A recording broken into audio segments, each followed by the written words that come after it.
അനുഗ്രഹിക്കപ്പെട്ട നല്ലൊരു ദിനം കൂടെ ദൈവം നമുക്ക് ദാനമായി തന്നല്ലോ.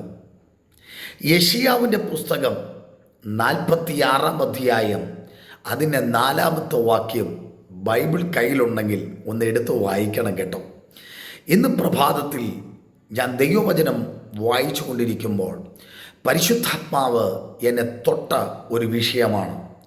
നിങ്ങളുടെ വാർദ്ധക്യം വരെ ഞാൻ അനന്യം തന്നെ, നിങ്ങൾ നരയ്ക്കുവോളം ഞാൻ നിങ്ങളെ ചുമക്കും, ഞാൻ ചെയ്തിരിക്കുന്നു, ഞാൻ വഹിക്കുകയും ഞാൻ ചുമന്ന് വിടുവിക്കുകയും ചെയ്യും. നിങ്ങൾ എന്നെ ആരോട് ഉപമിച്ച് സദൃശ്യമാക്കും? പ്രിയപ്പെട്ടവരെ, ചില നിമിഷങ്ങളിൽ നിങ്ങളുടെ ഹൃദയത്തിൻ്റെ അകത്ത് അനവധി വ്യാകുല ചിന്തകളാൽ നിങ്ങൾ ഭാരപ്പെടാറില്ലേ? ഞാനിപ്പം മരിച്ചു പോവും, ഞാനിപ്പം തീരും, ഞാനിപ്പം തട്ടിപ്പോവും, ഞാൻ ഒരാഴ്ച കൂടെ ഉള്ളൂ, ഞാൻ പെട്ടെന്നങ്ങ് പോകും. ഇങ്ങനെ മരണത്തിൻ്റെ ചില ചിന്തകൾ നിങ്ങളെ വല്ലാതെ ഞെരുക്കുന്നുണ്ടെങ്കിൽ, എന്നോട് ഇത്രാമത്തെ വയസ്സിൽ നീ മരിക്കുമെന്നാണ് പറഞ്ഞത്, ഇത്രാമത്തെ വയസ്സിൽ ഞാൻ ഇങ്ങനെ മരിക്കുമെന്നാണ് പറഞ്ഞത്, ഇത്രാമത്തെ വയസ്സുകൊണ്ട് ഇത്രാമത്തെ വയസ്സ് വരെ മരണം നിന്നെ വിട്ട് മാറത്തില്ലെന്നാണ് പറഞ്ഞത്, അങ്ങനെ ഇങ്ങനെയാണെന്നൊക്കെ ചിലവർ നിന്നെപ്പറ്റി പറഞ്ഞെങ്കിൽ, ഞാൻ ഇന്ന് പകൽ ആത്മാവിൽ ഞാൻ നിങ്ങളോട് പറയുന്നു, നിങ്ങളുടെ വാർദ്ധക്യം വരെ ദൈവം നിങ്ങളെ ചുമന്നിരിക്കും. നിങ്ങൾ ധൈര്യമായിരിക്കുക. നിങ്ങളുടെ പ്രാണന്റെ മേലും ആത്മാവിൻ്റെ മേലും യേശുവിന് മാത്രമേ അധികാരമുള്ളൂ.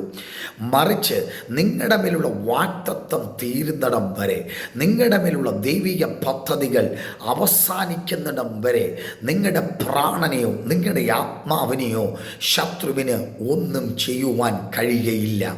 കാരണം നീ യേശുവിലാണെങ്കിൽ നിൻ്റെ പ്രാണൻ്റെ ഉത്തരവാദിത്വം, നിൻ്റെ ആത്മാവിൻ്റെ ഉത്തരവാദിത്വം ദൈവത്തിൻ്റെ കരത്തിലാണ് കേട്ടോ.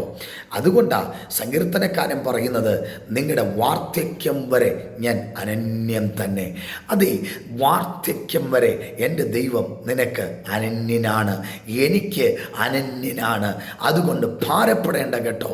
നീ ജീവിച്ചിരുന്ന് ദൈവത്തിൻ്റെ പ്രവൃത്തിയെ വർണ്ണിക്കും. നീ ഉറച്ചു വിശ്വസിക്കുക.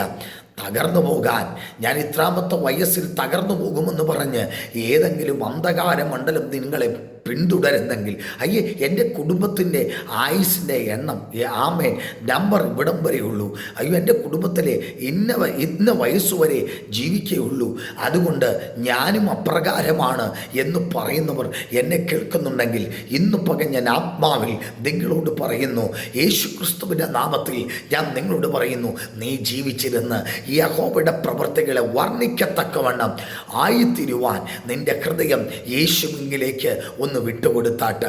പ്രാണന്റെ ആത്മാവിൻ്റെ ഉത്തരവാദിത്വം യേശുവിനാണ് പ്രിയപ്പെട്ടവരെ. അതുകൊണ്ട് ധൈര്യമായിരിക്കുക. നീ വാർദ്ധക്യം വരെ നീ ജീവിച്ചിരിക്കും. വാർദ്ധക്യ കാലം വരെ നിന്റെ പ്രാണൻ, നിന്റെ ആത്മാവ് യേശു കർത്താവിൻ്റെ കരങ്ങളിൽ സുരക്ഷിതമായിരിക്കും. അതുകൊണ്ട് ഭാരപ്പെടരുത്. നിനക്ക് മുമ്പേ ഏതൊക്കെ സൈന്യങ്ങൾ, ഏതൊക്കെ ശക്തികൾ എഴുന്നേറ്റ് വന്നാലും നീ ജീവനോടിരിക്കും. ഉറപ്പ്. ധൈര്യമായിരിക്കുക. ഈ പ്രഭാതത്തിൽ ധൈര്യമായിരിക്കുക. God bless you in Jesus name. Amen.